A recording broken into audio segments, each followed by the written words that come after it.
안녕하세요. 행복씨앗입니다. 오늘은 우리 카페 회원님 중에서 주식 투자로 그동안 돈을 좀 벌어서 그 돈을 정리를 하고 부동산을 매수했다는 반가운 소식이 있어가지고 소개를 먼저 해드리고 난 다음에 시장 분석을 하는 시간을 가져볼까 합니다. 가치투자연구원에 오래 계셨던 분들께서는 다 아시겠지만 우리 카페가 2010년도에 처음에 개설을 해가지고 지금 올해 11년째 접어듭니다. 굉장히 긴 시간 동안 운영이 되었습니다. 회원수는 예전에 말씀드렸죠. 왜 이것밖에 안 되는지 말씀드렸는데, 여튼 이 오랜 시간 동안 동고동락을 하다 보니까 그냥 닉네임만 보면은 서로 다 아는 그런 가족 같은 분위기 속에서 지내오고 있습니다. 그래도 예전보다는 좀 못하긴 하죠. 예전에 초창기 한 몇 년 동안은 지금보다 훨씬 더 가족 같은 분위기였습니다. 그러니까 이런 분들께서 한 분 한 분 잘 되면 얼마나 좋습니까? 그러면은 축하한다는 말씀도 좀 나누고, 또 그리고 어려운 일이 있으면 좀 위로도 좀 해드리고, 또 그렇게 축하하는 일이 있어서 축하도 하고, 또 그런 거를 읽다가 보게 되면은 앞으로 나도 이렇게 주식 투자를 하면 저번처럼 다른 사람들처럼 성공할 수도 있겠다 하는 동기부여도 되고 그렇잖아요. 우리 카페 회원님께서 오늘 한 4시 30분 정도 돼가지고 그 얼마나 닉네임을 쓰시는 분입니다. 글을 하나 올려주셨는데, 그동안 오랜 기간 이런저런 주식 투자를 쭉 했어요. 해가지고 지금 1146% 수익을 거둬서 이제 그동안 부동산이 없으셨는가 봅니다. 여튼 이게 돈을 좀 목돈을 만들어 가지고 부동산을 샀고 이제 내일이면 잔금을 치른다고 그래요. 다시 이제 부동산은 이렇게 매수했기 때문에 주식은 또 작은 돈 가지고 새로 시작하면 되겠지요. 여튼 이렇게 좋은 일이 있을 때마다 한 번 한 번 이렇게 글을 남겨주시면서 축하한다는 이야기를 해주면 좋잖아요. 잘 되면은 좋습니까? 저도 늘 바라는 것이 우리 카페가 잘 돼가지고 한 분 한 분 다 성공하고, 또 그분 자녀들까지 성공하고, 또 어제 말씀드렸다시피 우리의 성공들이 한 가정 한 가정 한 가정 이렇게 보여가지고 많이 모이다 보면은 나라 발전에도 이바지할 수 있지 않을까. 또 그리고 이거는 돈에 대한 이야기이고, 굳이 돈뿐만이 아니더라도 여기서 오랜 기간 지식을 많이 습득하고 또 많이 배웠잖아요. 여러분들 카페를 어떤 계기로 해서 스스로 찾아보면서 지식을 살을 붙이고 해서 오래 있으면 오래 있을수록 예전보다 훨씬 더 이 자본주의 세상이 어떻게 돌아가는지 잘 이해를 하고 계실 겁니다. 그분들이 사회에 각자 있는 자리에서 다른 분들에게 또 선한 영향력을 이렇게 미치다 보면은 이 사회 전반적으로도 얼마나 좋아지겠어요. 가치투자연구원이 지난 10년, 11년째 이렇게 가고 있는데, 저는 다 놓고 말씀드렸는데, 우리 가치투자연구원이 제일 좋다라고 생각합니다. 이거 저도 그렇습니다만은, 아마 여러분들께서 다른 곳에 많이 돌아보셨기 때문에, 제가 지금 하는 말씀이 어떤 의미인지 잘 이해하고 계실 겁니다. 아무쪼록 모두 다 성공해가지고, 저는 행복한 삶을 다 누릴 수 있었으면 좋겠습니다. 그게 우리 카페 사람들 뿐만이 아니라 퍼져서 우리나라 사람 전부 다 잘 살았으면 좋겠고, 좀 더 멀리 가고 하면은 너무 산으로 간 것 같아서 그 이야기는 안 할랍니다. 일단 우리가 잘 살고 우리 카페 사람들 자녀분들도 다 잘 살고, 또 주위에 있는 사람들도 잘 살고 퍼져서 나라 전체가 다 잘 살았으면 좋겠습니다. 아무튼 그동안 주식 투자 성공하신 거 아이디가 그 얼마나 번 축하드립니다. 자, 일단 우리 시장 좀 바라보도록 합시다. 오늘 우리 시장이 하락을 해봤습니다. 코스피는 0.97%, 코스닥은 0.74% 하락 마감했습니다.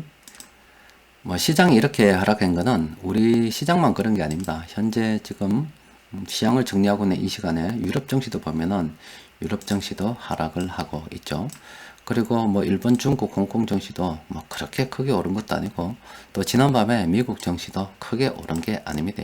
지금 시장은 특별한 추세가 없습니다. 겁이 나는 겁니다. 자꾸 물가가 오르고 하다 보니까 금리 인상하나 테이퍼링 하나 이게 자꾸 겁이 나는 건데, 우리는 크게 영향을 받을 필요는 없겠죠. 자, 그런데 일단 유가 정도는 좀 보고 넘어가야 될 것 같습니다. 이 유가가 지금 배럴당 이거 미국 서부 텍사스유인데 $70 값버렸어요. 야, 이게 엄청나게 올라 버렸죠. 지난 몇 달 사이에 11월 달부터 해가지고 이만큼 지금 올라 버렸습니다. 엄청나게 올랐죠. 거의 한 100% 정도 올랐다고 봐야 되겠습니까? 이 단기간에 굉장히 많이 오른 겁니다. 그런데 이 석유 같은 경우는 이 산업 전반에 쓰이는 곳이 워낙 많습니다. 그럼 석유 가격이 오르게 되면 물가 상승 압력이 굉장히 커지겠죠. 인플레이션 우려가 점점 더 커질 수밖에 없습니다. 석유 가격이 오르기 때문에 또 투자자들이 아이고 또 그러면은 최종 종착지는 미국의 테이퍼링이고 또 금리 인상 쪽으로 가지 않을까, 이게 계속 걱정이 되는 겁니다. 그런데 우리는 그냥 이 단기간을 보고서 투자하는 게 아니다 아닙니까? 우리는 멀리 보고 가는 거라서 그냥 멀리 하면 됩니다. 오늘 우리 카페에 앞서 글 올려주신 분들께서도 오늘 뭐 추가를 좀 해드려야 된다는 그분께서도 십몇 년간 주식 투자를 하셨잖아요. 그간 쭉 돈을 쭉쭉 많이 벌어가지고 이제 좀 큰 돈에 월세 집값도 많이 올랐기 때문에 집 가격도 아마 상당하지 않을까 싶은데, 그렇게 해서 이제 그 사는 겁니다. 지금부터 또 시작하면은 또 퇴직 관련해서도 엄청나게 또 돈을 모을 수가 있겠죠. 그냥 멀리 보고 가는 거라서 단기적으로 뭐 하루하루 그런 급등락에 뭐 그렇게 우리가 걱정할 필요는 없지 않을까 싶습니다. 일단 뭐 시장 어중간하다 이런 이야기입니다. 자, 시장 수급을 좀 보게 되면은 세력들이 다 팔아붙습니다. 내일 같은 경우에 특히 6월입니다. 뭐 3월, 6월, 9월, 12월. 이 6월은 파생상품 만기일인데 그것도 네 마녀의 날이라고 해서 파생상품 4개가 동시에 만기되는 날입니다. 그래서 그 하루에 모든 걸 다 처리할 수가 없기 때문에 좀 그 전에 좀 이렇게 해소하는 작업을 하거든요.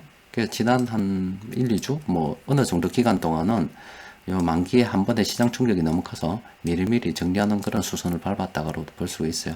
일단 현재 시장 추세는 별로 없고 오늘은 세력들이 많이 팔았다는 거고, 뭐 시장 수급을 보니까 운송장비, 서비스업 뭐 이런 쪽으로 돈이 좀 들어왔다는 겁니다. 그냥 오늘 그냥 그렇다는 겁니다. 별거 없습니다. 자, 세력들이 오늘 매수한 종목들 보니까 운송장비 많이 매수했으니까 그쪽으로 많죠. 15개 종목이 됩니다. 요거 좀 더 살펴보면은 세력들이 대한항공을 가장 많이 매수했습니다. 그리고 운송장비 업종 중에서는 만도하고 현대위안 매수했고, 또 이거 하나투어 제주항공 이 보니까 대한항공, 하나투어, 제주항공은 요거 보복소비 관련주이고, 또 이렇게 운송장비 쪽은 수출 관련이잖아요. 그럼 올해 수출 내년 보복소비다 그 생각하고 그냥 가는 겁니다. 아시아나항공 같은 경우 지금 현재 거래 정지가 되어 있는데 뭐 어쩌다 보니 그래 됐어요. 그 종목도. 근데 상장 폐지는 안 될 것 같습니다. 그런 큰 종목을 상장 폐지 시키는 일은 잘 못 봤습니다. 예전에 하나케미칼입니까? 하나 쪽의 일이 있었을 때 보통 우리가 주식에서 그래가지고 뭐 소형주 같은 경우는 상장 폐지 일정 잡아가지고 막 멀리 끌기도 하고 또 사회에서 그 종목이 미치는 영향력에 따라서 어떤 경우는 뭐 1년까지 끄는 경우도 있는데, 예전 하나 같은 경우는 일요일날 사람들이 모여가지고 그냥 따다다닥 처리하고 그 다음날 바로 거래가 되더라고. 참 이게 희한한 겁니다. 여튼 아시아나항공 물려 계신 분들 걱정이 많으실 건데 상장 폐지는 일단 저는 안 된다고 보기 때문에 너무 걱정하지 않으셔도 될 것 같습니다. 일단 대한항공 좀 보게 되면은 이 대한항공도 이게 참 사실 지금 매수하기는 좀 그렇잖아요. 이렇게 사람들이 탐욕스러워하고 공부스러워할 때 사고 팔고 그냥 하는 겁니다. 그런데 일단 뭐 요때 매수했으면 참 좋았겠죠. 중간 어디라도 괜찮았는데 일단 최근 수급을 좀 보게 되면은 대한항공 최근 한 달, 2달 동안에 세력들이 많이 매수했습니다. 외국인들은 2달 전에 한 170만 주, 2만 7천 원 정도 부근에 매수했고, 연기금이 최근 한 달 정도에서 한 3만 1,350원 부근으로 이렇게 매수해서 딱 들고 있습니다. 현재 주가가 3만 4천 원이기 때문에 이때 매수한 세력들은 현재 수익 구간입니다. 뭐 대한항공 같은 경우는 보복 소비 관련주 잘 될 거다라고 우리는 늘 생각하고 있었던 부분 아닙니까? 그래서 이 부분들, 이때 매수한 개인 투자자분들 참 잘했다라고 볼 수 있죠. 또 그 이전에 이렇게 들고 있었던 분들도 잘했다라고 볼 수 있고, 또 최근 1, 2년 사이에 매수한 이분들도 참 잘했다라고 볼 수 있습니다. 그러면 더 잘하기 위해서는 오래 들고 있으면 된다 이겁니다. 자, 그리고 또 요거 하나투어도 한번 봅시다. 예형 관련해 가지고 하나투어는 일전에 그 재무제표도 한번 보여드렸죠. 하나투어도 수급을 보니까 지금 최근에 세력들이 이렇게 매수를 하고 있습니다. 하나투어도 최근 한두 달 이렇게 세력들이 많이 매수했고, 연기금이 참 요즘 자주 보입니다. 요거는 참 분석을 하고 싶은데도 참 국민연금이 달려가지고 있어가지고 마음대로 분석도 못하겠고 그래요. 여튼 여러분들 연기금 수급 좀 관심을 가지고 살펴보시는 게 좋겠어요. 요건 좀 이따 살펴보기로 하고, 또 그리고 단기간에 좀 너무 많이 올라서 조심해야 되는 종목도 있죠. KT가 단기간에 좀 많이 올라붙어요. 이게 좀 많이 올랐습니다. 그렇죠? 예전에 비해서 많이 올랐죠. 좀 조심해야 됩니다. 근데 늘 말씀드렸다시피 통신업은 앞으로 저는 정말로 괜찮을 거라 봅니다. 통신업이 괜찮을 거라 봐요. 우리나라 통신사 개발점은 3개밖에 없고 하나 둘 3개밖에 없고 그 중에서 제일 참 좋은데 재수가 없는 거, 회사는 참 좋은데 재수가 없는 게 KT입니다. 늘 말씀드렸다시피 KT는 전국의 전봇대 뭐 다 KT 겁니다. 참 좋은데 이게 외국인 국가적으로 너무나 중요한 기업이다 보니까 외국인들을 50% 이상 주식을 못 사도록 딱 해놨습니다. 다른 통신사는 외국인들이 다 먹어도 KT는 먹지 마라 해서 법으로 정해놔가지고 수급적인 요인으로 오르지 못하는 겁니다. KT는 근데 회사는 상당히 좋은 회사입니다. 또 그리고 앞으로 성장 가능성이 있다는 게 우리가 타고 있는 자동차가 이제는 좀 기계가 아니라 전자제품이 되고 있습니다. 그러면 자동차가 전자제품이 되려면 통신에 되면 끝내주겠죠. 그러면 모든 자동차에 인터넷이 깔린다라고 생각해 보게 되면은 인터넷 회사 3개밖에 없는데 누가 돈 벌겠어요. 이거는 관심을 가지고 살펴봐야 됩니다. 또 그리고 뭐 지금 뭐 당장 될런지 모르겠습니다만은 북한하고 어떻게 되면은 또 뭐 KT나 통신사 안 올라가겠습니까? 하여튼 진짜 좋은 회사입니다. 일단 그래도 단기간에 많이 올랐기 때문에 좀 조심해야 된다 그런 거고, 여기 LIG 넥스원, 뭐 SK 렌터카, SK 텔레콤, 텔레콤도 엄청나게 많이 올라붙네. 조심해야 됩니다. 자, 이런 종목들 좀 제법 있는데 단기적으로 많이 올라서 단기적으로 조심하라는 거예요. 그러니까 이 장기적으로 내가 주식을 쭉 이렇게 들고 가다 보면은 일단 다 들고 갈 건데 단기적으로 이렇게 급등락을 왔다 갔다 하면서 간다 이 말이에요. 이런 식으로. 그죠? 왔다 갔다 하면서 가기 때문에 물량 한 반 정도 아니면 3분의 1 정도 좀 팔았다가 또 되샀다가 팔았다가 되샀다가 이렇게 다 할 수 있다는 겁니다. 이걸 그런 식으로 활용하라고 만들어 놓은 겁니다. 한 번에 뭐 사고 팔고 그런 게 아니라 그런 식으로 활용할 수도 있다 이 말입니다. 자, 일단 그래도 이런 종목은 좀 조심해야 되고, 오늘 세력들이 매수한 종목들 좀 살펴보니까 그 중에서 지금 현대위하고 또 그리고 포스코 인터넷이나 이 종목들은 참모들이 매도하고 있으니까 좀 조심해야 되고, 그 나머지 종목들은 계속 관심을 가져봐야죠. 딱 보이죠 여기. 몇 개 딱 보이죠. 이게 괜찮은 종목들 보인다 아닙니까? 보복 소비 관련해 가지고 올해는 수출도 괜찮고 내년은 보복 소비주 괜찮고 넘어야 될 산은 정해져 있고, 신흥국 파산, 또 금리가 오르게 되면 개인 가정의 파산, 또 그리고 그동안 부실 기업들, 부실 가게, 뭐 자영업 하시는 분들 많이 지금 파산을 막아놨는데 그 기업들도 파산도 있을 수가 있기 때문에 현금 보유 좀 해야 되고 주식은 좀 분산 투자해 두는 게 좋다 이런 말씀을 드리고 싶습니다. 자, 여타 뭐 저도 오늘 뭐 기분은 좋습니다. 우리 카페 회원님들 중에서 잘 되는 분들이 많이 놓으면 놓을수록 저도 뭐 기분이 좋죠.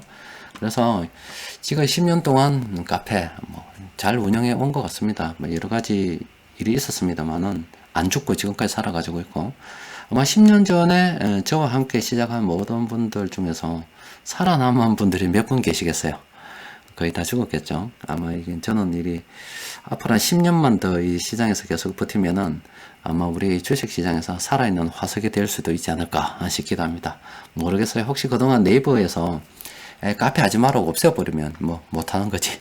못하는 거고, 뭐 어떤 일이 있을 수는 알 수 없습니다만은 할 수 있는 데까지도 뭐 일단 최선을 다해 보겠습니다. 여러분들께서도 그냥 이래 너무 급하게 마음 먹지 말고 차근차근 한 계단 올라간다 생각하시면서 가다 보면은 결국에는 그 순환 매매를 통해 가지고 복리가 도와줄 겁니다.